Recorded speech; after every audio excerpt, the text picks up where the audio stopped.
So CEB has been cooking up something for a while and managed to storm the final 2 games in just 25 minutes. So let's take a look at what happened between OG and Tundra. CEB on the IU decides to assist BZM on getting the first blood on TOPSON before the 4-minute rune. It's unusual to see IU make this kind of rotation, which ended up having a big lead in gold for BZM in the laning stage. The offlane for OG seems to have the upper hand with the Mars Hoodwink, which forces Whitemon to try and make an outplay but failed. In the mid lane, TOPSON managed to get a solo kill on BZM before both players hit the level 6 mark. Soon after, CEB was heads up against 9 class to compete for the 6-minute rune but got zapped by TOPSON. In this moment, Whitemon saw that the Hoodwink was shown at the mid and tried to take advantage of the Mars while he was alone. But turns out the Hoodwink was here all along. So we all know that Pure is having a tough lane already, but as a desperate move to win back his lane, he feigns an aggressive Earthshock into Whisper, but unfortunately, OG was there all along. Despite dying twice in the lane, his net worth was still higher than a slot. Mind Control on the other hand seems to have his peace interrupted as CEB and YURAGI gangbang him. So 8 minutes comes by and Tundra decided to group up and put a lot of firepower into the Ursa's lane even when under level. Fortunately, their effort pays off as they manage to get both the Mars and the Hoodwink. OG's draft starts to show its promise as they are able to contest a 10 minutes power rune with his IO relocate on the slot, as they are able to pick off both supports while having Phoenix use his egg as well. Once YURAGI bought his Mage Slayer, he instantly went aggressive onto the Dacha. Dacha was left with low health but still joined 9 class and TOPSON on the smoke.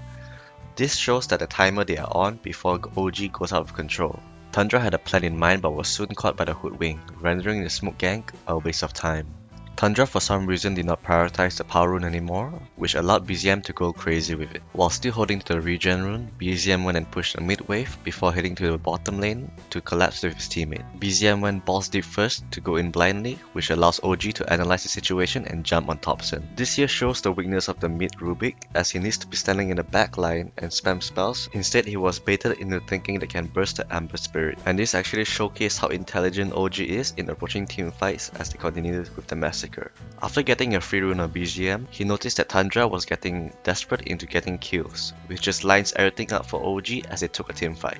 Things were seemingly getting worse for Tundra as the early game draft were falling apart. YURAGI ended up getting the triple kill and the top tower. If it were me, I think it's time to call it GG and go next. But obviously Tundra wasn't going to let this go without a fight and kept farming until it just seems like OG is everywhere. Tundra called the emergency button and all of them was teleporting to their tier 2 tower to get revenge for their Ursa. But OG with the big brain captain on CEB somehow made an amazing call to disengage. After disengaging from the Phoenix egg, BZM and YURAGI decided to mob Tundra on the floor with their double Mage Slayer. And that's when the whole gang of OG is back to re-engage, going back and forth rubber banding. After destroying the fight and getting the tier 2 tower, OG decided to stay around the triangle and gatekeep them. That's where they saw Dacha and YURAGI just went ham for him without giving a damn.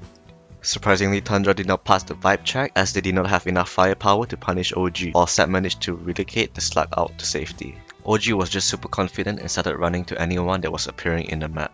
The initial target was Ursa, but Whisper on the Mars managed to catch the backline and force Tundra to be in a very unfavorable situation. OG dominated the fight as expected, showcasing the strength differences in their net worth, which ended the game in 25 minutes. Like and subscribe if you liked the video, bye!